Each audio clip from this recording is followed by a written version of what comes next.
Hello, how are you doing? It was lovely and warm in London over the weekend, and I spent some time out in the park. And I just realized I think I might have caught the sun a little bit. I think I'm looking a little bit tan. I've been careful to use some moisturizer with SPF to try to protect my beautiful skin, but yeah, I think I might have caught it a little bit. Anyway, it is June. I have some new books that I'm eager to read, and because it is almost the midpoint of the year, I'm starting to realize that there are some reading goals and books that I haven't got to yet that I've been really wanting to read. And one of my reading goals was to read more Japanese literature this year. So I have a couple of Japanese novels, Japanese novels that I first want to talk about. There is Heaven by Miko Kawakami, and this is actually has two translators to it, and it's quite a short book, so I'm not sure why there are two translators, but it's translated by Sam Bett and David Boyd. And so I read Miko Kawakami's novel Breasts and Eggs earlier this year, and I really enjoyed it. It was quite a thicker and chunkier book than this one, and was a really interesting and moving story about the issue of parenting and people who feel slightly outside of mainstream society in Japan. And this novel, Heaven, focuses on the story of a 14-year-old boy who is relentlessly bullied in his school and expects it every day. And then he strikes up a friendship with a girl in his class who is equally being bullied by the girls in their school. And so they strike up this friendship with each other. And this morning I read the first chapter of the book. And yeah, it's like I said, it's quite a shorter book than her previous novel that was translated, which I think will probably be to the betterment of the writing, because yeah, I did really like Breasts and Eggs, but I felt like it was slightly sprawling and unhinged, where this seems like a much more concentrated story, although it's already sort of like triggering memories of like traumatic events from my school years, and if you were slightly an outsider or were ever bullied at school, then you might find this happening to you as well. But it's yeah, I'm really enjoying and getting involved in the stories so far, so I'm looking forward to continuing on reading this. The Woman in the Purple Skirt by Natsuko Imamura, and it's translated from the Japanese by Lucy North. And this novel is about a mysterious woman that goes to visit a local park every single day but doesn't interact with anyone, and they're all kind of curious about who she is, and she's being steadily watched by one individual that wants to have a connection with her. So it's about the mysteries behind two different women's lives and their intertwining experiences with each other, and I just like how intriguing that story sounds. And it's another quite slim novel that I think will be quite quick to get through, and also the author Sayaka Murata, whose novel Convenience Store Woman I loved and many people loved, gave a quote for this novel where she calls it meticulous and extremely precise. Reading this book made me feel like I was in an unstable and strange world. So yeah, I'm looking forward to getting to this as well. Then I have a new novel that's not written by a Japanese author but is set in Japan, and that's Tokyo Redo by David Peace. And this novel is set over the past century in Japan, and is about several different men, sort of starting in post-World War II, who go missing. Well, some of them go missing, some of them go mad, and some both go missing and go mad. And so it's about the investigations of following their stories over the decades, and also changes in Japan over the past century. And one of the sections is set in 1964, right when the Tokyo Olympics is about to take place, and that's sort of topical because whether the Olympics is going to take place or not this year in Tokyo is like a big source of debate, political debate at the moment as well. So I think that's quite interesting. Now, this is the third part in a trilogy. I've not read the first two books, so I sort of wonder whether I should just go into this, or if I should read the first two books before I start this. If you've read his fiction before, let me know in the comments if you think I should, or if this is a book that you can just dive into. But yeah, I'm quite curious about this story. Now, speaking of the Olympics, I have a new novel called The Union of Synchronized Swimmers by Christina Sandu, who, interestingly, this author is a Finnish-Romanian author. And this novel is about a group of women that are described as being on the wrong side of the Iron Curtain. And they ruthlessly train to become synchronized swimmers. And then they enter the Olympics and go to the Olympics. And the question is whether they will return to their native country and the other side of the Iron Curtain after going to this event. And so, yeah, that sounds like quite an intriguing story. And I think there were lots of stories like that taking place of like athletes and artists and performers that would travel into the West and then try to stay there rather than returning to the East. I also have the new novel by Sarah Winman called Still Life. And like many readers, I absolutely loved and went gaga for her novel Tin Man, which I thought was such a beautiful and moving story.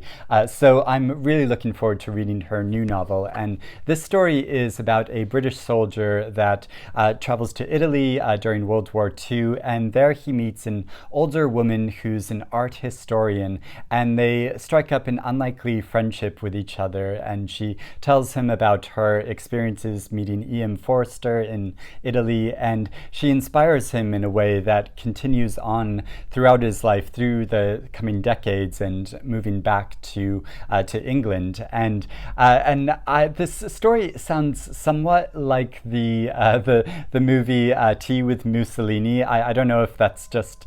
Oh, there's somebody at the door. It was the mailman with a package, and I assume there's a book inside. It sort of feels like a book inside, but I'll open this up after I finish talking about Still Life. And yeah, so just like on the surface, I think the story sort of sounds like that movie Tea with Mussolini, which I just rewatched recently, and I adore that movie. I mean, it's kind of a ridiculous story, but I really enjoyed that movie. I don't know if that's just on the surface, that's what the story sounds like, but if it is like that, I would really enjoy it too.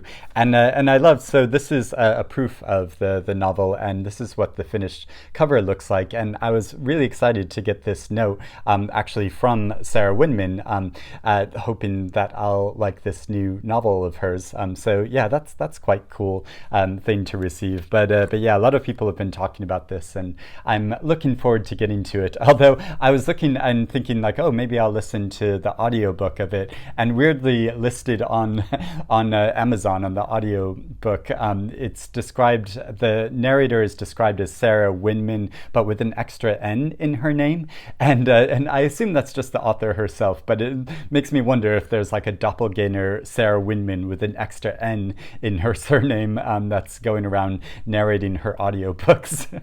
Okay, just for fun, let's open this up and see what's inside. It's like a live book haul as it's actually happening. Okay, here we go. And oh, there's two books actually. Ooh, exciting. Yay, I'm so wanting to read this. So this is John McGregor's new novel, Lean, Fall, Stand. And yeah, I thought his most recent novel, Reservoir 13, actually there was another one after that was sort of a sequel to it.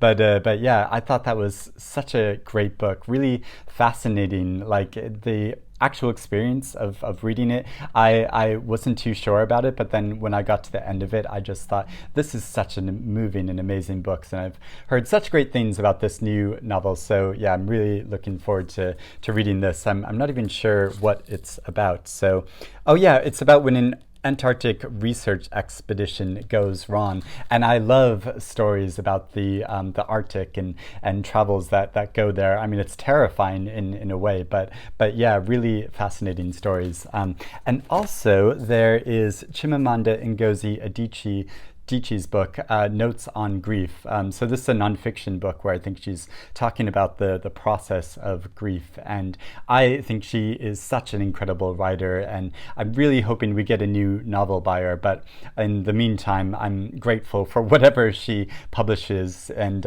yeah, so really looking forward to reading her perspective on this, especially since like Joyce Carol Oates has been writing about the process of grief so much. I think it's such a interesting and like important subject that I'd like to get some more perspectives on. So yeah, I'm looking forward to reading this. Now back to the books I was meaning to talk about. So there is The Great Mistake by Jonathan Lee, and I really enjoyed his novel High Dive. And this new novel is about a really fascinating figure called Andrew Haswell Green, who is a real life historical figure that throughout the 19th century, he really helped build New York City. Like he was one of the architects and like founders of Central Park and a lot of the major institutions in New York City. And so this takes place after the end of his life and about someone who is investigating the story of his life and trying to find out about what he really was about and the secrets of his life. And so yeah, it goes into the detail of that. It sounds like such a fascinating story. Actually, there's a quote on here from John McGregor, who calls it a wonderful, compelling, finely tuned, and deeply lovable novel with a central character who is all of those things too. Jonathan Lee has taken the bare facts of a nearly forgotten life and turned them into a rich and unforgettable story. Sevastopol by Emilio Freire, and it's translated from the Portuguese by Zoe Perry. And this is a novel about three different stories. One of the stories is about a woman who persistently tries to climb Mount Everest, so a sort of opposite extreme from going into the Arctic, so the heart of the Arctic, to go to the top of Mount Everest. And it's also about a man that disappears into the forest and the Brazilian countryside and gets completely lost, and about a young playwright that's embarking on trying to stage a play about the city of Sevastopol.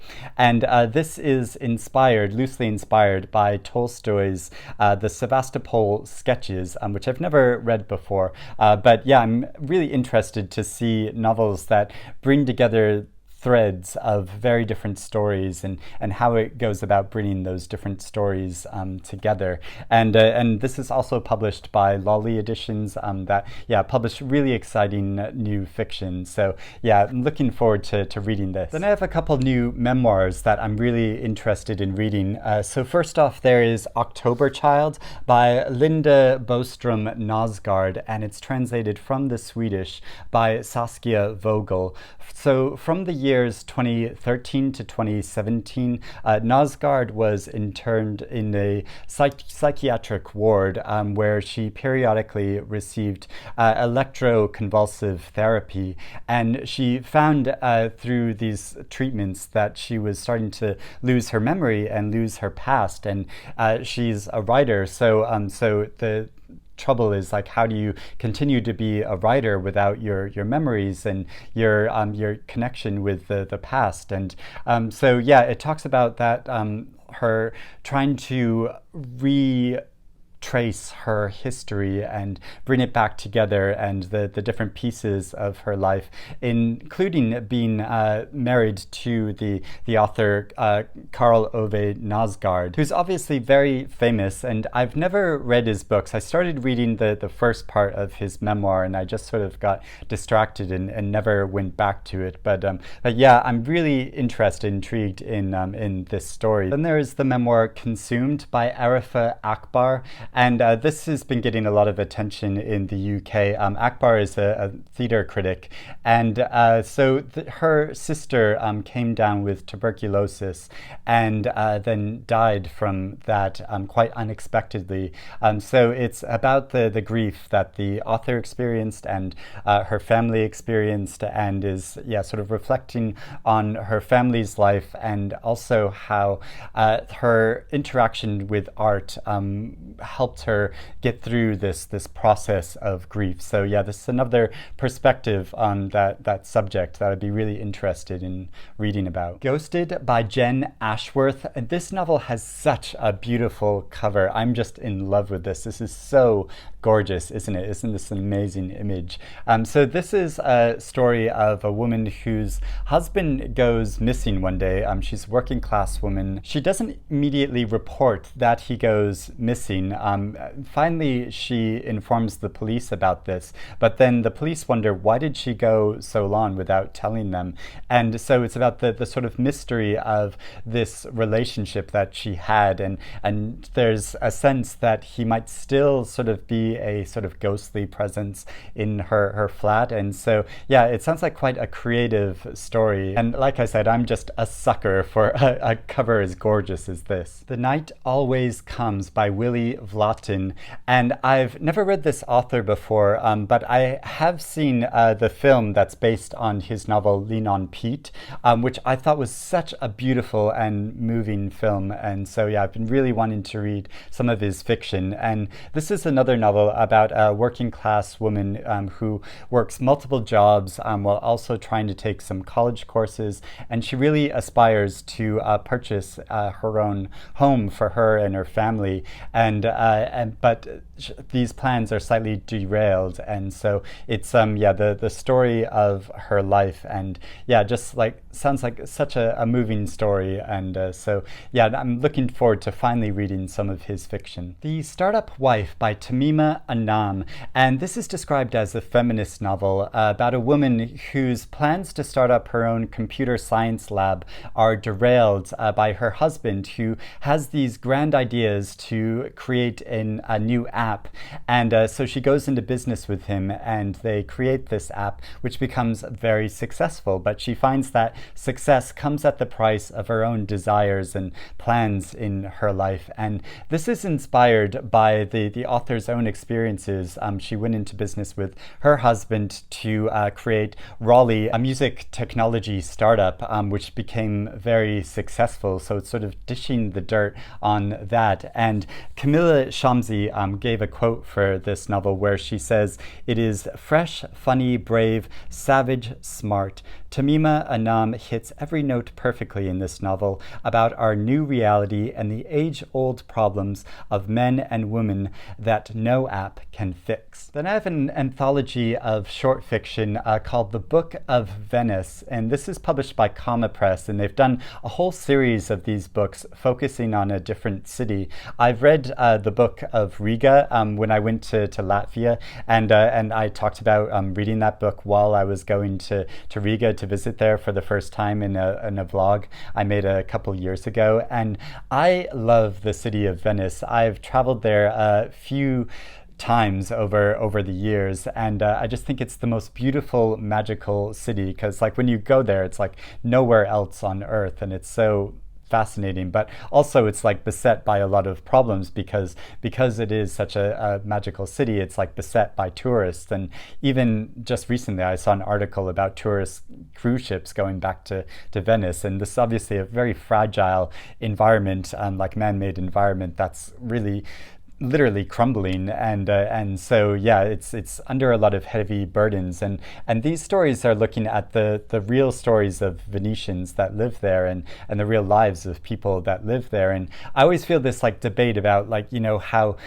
as tourists we want to go to like see the authentic and real side of these different places, but at the same time, like us going there, and the more popular they become, the more sort of artificial they become in a way. And so I think it's so great that they're doing this series about these different locations, because it is showing you the real side of these different cities and places from the voices of people who have actually lived there and know about the working and living life of people from there. So yeah, I'm really looking forward to diving into some of these stories. Ghost Forest by Pic Shun Fen. This author was born in Hong Kong, but was raised and spent most of her life in Canada, although I think she currently lives in New York City. And it's the story of a family that traveled from Hong Kong to Canada and lived there, but the father of the family stayed behind and was working in Hong Kong and sending money to the family in Canada. But in this novel, the father dies, and so it's about trying to form a connection with this father that was disconnected with the family, and looking at the stories of their lives. So it sounds like quite a moving story. Fresh Water for Flowers by Valérie Perrin, and it's translated from the French by Hildegard Searle. So this is a novel about a woman named Violette Toussaint, which is a name I love saying, Violette Toussaint. And she's the caretaker of a cemetery.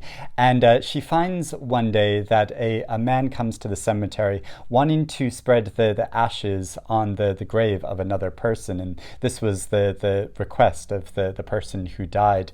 And so it goes into that story, but also the backstory of Violette Toussaint and about the relationship they strike up with each other. And then finally, I have a summary sounding reprint of a novel that was first published in 1950, and this is The Feast by Margaret Kennedy, and it's been reprinted in this beautiful new edition with a foreword by Kathy Retzenbrink, whose book Dear Reader I absolutely loved, and who's such an amazing reader and has such amazing taste in literature. And this novel is about a British seaside resort that is crushed under a landslide, and the cliffside sort of falls down on top of it, and a number of people die. And that's what happens at the end of the book. You know that at the very beginning. That's not a spoiler, but it goes to the backstory of the time before this landslide occurred, looking at the different lives of the people that are staying there, and you obviously don't know who dies and who doesn't at the very beginning. So you're sort of following their stories leading up to this big event, and I quite like books that are structured in that way, and that this big thing is going to happen, and then it goes into the backstory of it leading up to it, and and it just sounds like the lives of these different characters are quite like quirky, and it just seems like a really good summertime novel to get into, and an older novel that's just come out again. So those are all the books I want to talk about. Let me know if you've read any of these books, if you would recommend any of them, or if I've piqued your interest in any of them now and you want to read them yourself. Let me know in the comments below and we can have a chat about it. And I hope you're doing well and reading good things, and I will speak to you again soon. Bye-bye.